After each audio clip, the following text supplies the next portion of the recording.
Bakit pa kayo umaasa kay Amy? Marcos din yan. Pag bali-baligtarin mo, Marcos yan at Marcos yan. Mas matimbang ang dugo dyan. Yung kanyang pagtatanggol kay BP Sara Duterte, gusto lang niyang makuha kasi yung amor ng mga Duterte. Kasi alam niya, babalik at babalik ang mga Duterte sa kapangyarihan. So, sinasakyan lang niya mga Duterte. Pero, Marcos pa rin yan. Magkagulo na mundo na to, ang pagtatanggol pa rin yan yung kapatid niyan. So, wag na ho tayong umasa. Wag na ho nating asahan na kakampiyan. Hindi ho kakampiyan.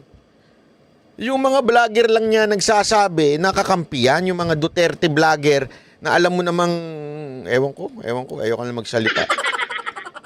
Pero wag yun ang asahan yan. Hindi kakampiyan. Kalokohan yan. Maniwala kayo.